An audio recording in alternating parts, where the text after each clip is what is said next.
பருப்பு சாதம் எப்படி செய்யறதுன்னு பார்க்க போறோம். அரிசி 1 டம்ளர், பருப்பு 1/2 டம்ளர் போட்டு 10 நிமிஷத்துக்கு முன்னாடி ஊற வச்சிடணும்.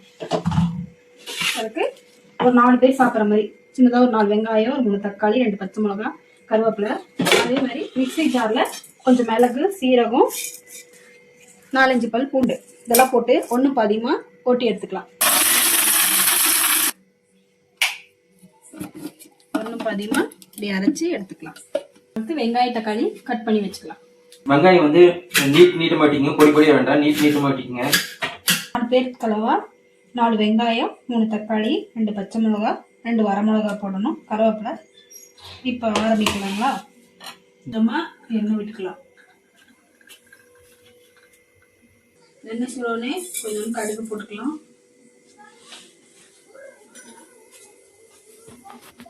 கடுகு கொஞ்சம் வெடிக்கட்டும். வெடிக்கும்போது அடிச்சு வச்ச மிளகு, சீரகம், பூண்டு இதை போட்டுக்கலாம். இது சில பேர் அப்படியே போடுவாங்க, இதை அரைச்சி போட்டா கொஞ்சம் பலமா இருக்கும்.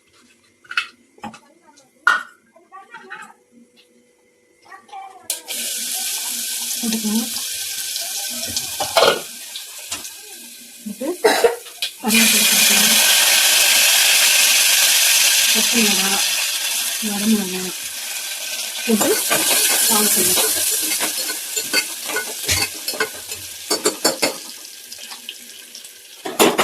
வெட்டி வச்சிருக்க 4 வெங்காயத்தை போட்டுக்கலாம்.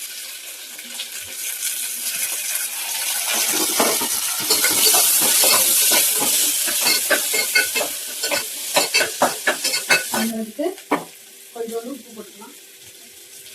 வெங்காயத்துக்கு அளவா உப்பு போடும். வதங்க கொஞ்சம் நேரம் ஆகும். அதுக்குள்ள அரிசியும் பருப்பையும் போட்டு ஒன்றா ஊற வச்சுட்டோம். 1 டம்ளர் அரிசி, 1/2 டம்ளர் பருப்பு, இதை நல்லா கழுவி எடுத்துக்கலாம். அரை வேக்காடு வணங்கிடுச்சு. இது போதும். இது கூடயே தக்காளியும் கொஞ்சம் போட்டுக்கலாம்.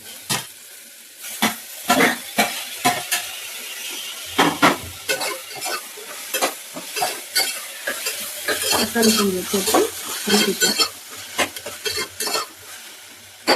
இது கூட கொஞ்சம் மசாலா தூள்லாம் ஆட் பண்ணிக்கலாம். மஞ்சள் தூள் கொஞ்சம்,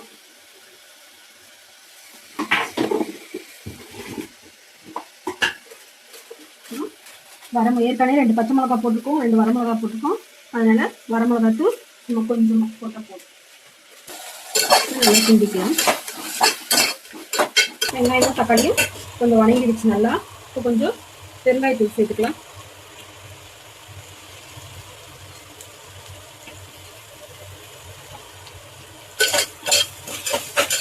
ஒரு டம்ளர் அரிசி, 1/2 டம்ளர் பருப்பு, மொத்தம் 1.5 டம்ளருக்கு 3 டம்ளர் தண்ணி ஊற்றிடலாம்.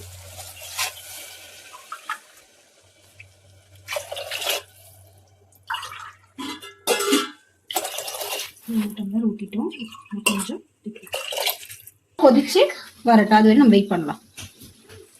இப்போ நல்லா கொதி வந்துச்சு. இந்த ஸ்டேஜ்ல நம்ம ஊற வச்சிருக்க அரிசியும் பருப்பையும் உள்ள சேர்க்கலாம். நல்லா கிண்டி விட்டுலாம். உப்பு இருக்க கரெக்டாக பார்க்கலாம். மேலே கொத்தமல்லி தலையை தூவிடலாம்.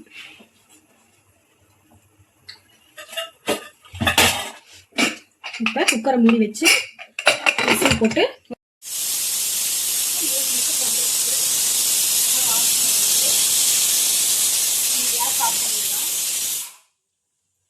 தம் இறங்கினோடனே திறந்து பார்க்கலாம்.